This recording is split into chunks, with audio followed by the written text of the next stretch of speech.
Yeay, Indonesia mendapatkan prestasi luar biasa dan tingkatnya dunia. Ini bukan masalah korupsi. Kalau korupsi kan kita udah tahu lah. Tapi ini masalah gaya hidup. Kita itu nomor satu dalam manusia yang paling malas bergerak di dunia.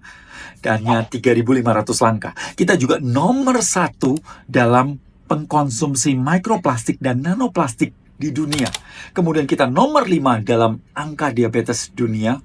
Dan kali ini saya baca baru-baru ini adalah sebuah prestasi kita nomor 10, extreme obesity.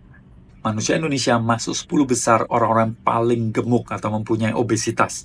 Dan ini menyedihkan sekali, karena waktu saya kecil, teman-teman semua itu kurus. Kalau ada 1-2 anak yang gemuk, maka anak itu biasanya dibully.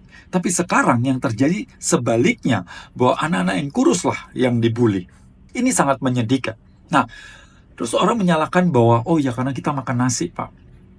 Ingat ya, bahwa ada sebuah negara mempunyai obesitas yang paling rendah di dunia, yaitu tetangga kita, yaitu Vietnam. Dan apa yang terjadi? Mereka juga makan nasi. Jangan salahkan nasinya. Tapi saya mengatakan bahwa ini kesadaran kita semua yang harus ditingkatkan. Selain juga bahwa produsen-produsen itu juga membombardir kita dengan makanan ultra processing food yang penuh dengan gula, dan juga menurut saya juga pemerintah yang setengah-setengah dalam memerangin si gula tersebut. Tidak seperti Singapura yang benar-benar perang terhadap gula. Dan Anda lihat hasilnya. Lalu apa yang harus dilakukan, Pak? Jangan ngasih masalah terus, tapi kasih solusi.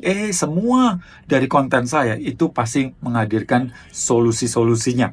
Nah, solusinya ini, apakah Anda mau melakukan atau tidak? Memang agak sedikit ribet, tapi semua konten saya memang bukan untuk orang yang mau gampang aja.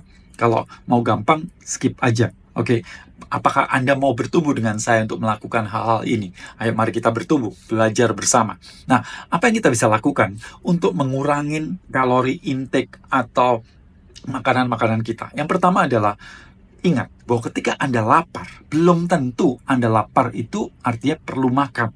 Tapi bisa jadi kita haus atau tubuhnya dehidrasi. Kenapa bisa seperti itu? Yes, signal haus itu muncul dalam bentuk rasa lapar. Kenapa begitu? Karena selama ratusan ribu tahun, nenek moyang kita itu ketika dia haus, dia nggak mencari air. Karena sumber air itu kan nggak selalu tersedia seperti kita. Mereka juga tidak membawa tumbler kemana-mana.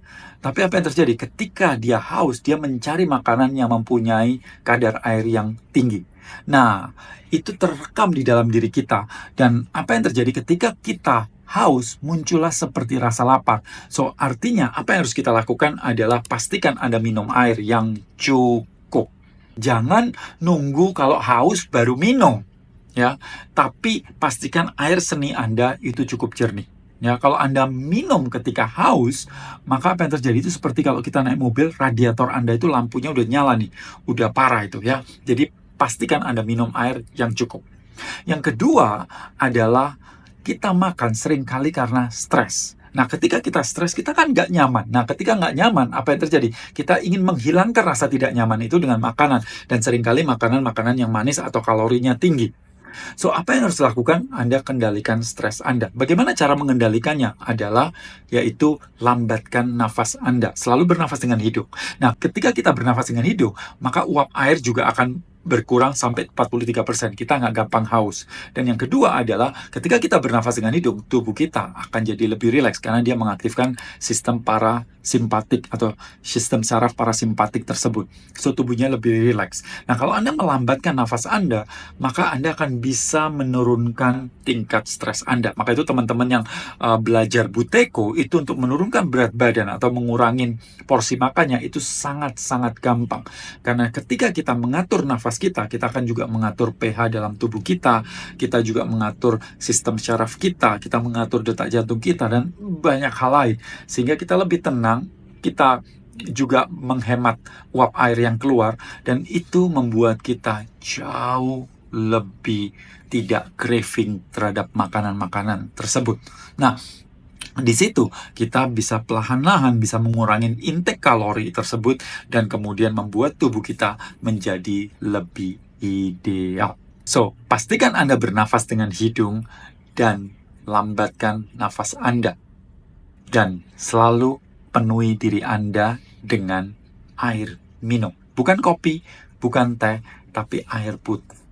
Oke? Salam bahagia dari saya, Kobin Festive.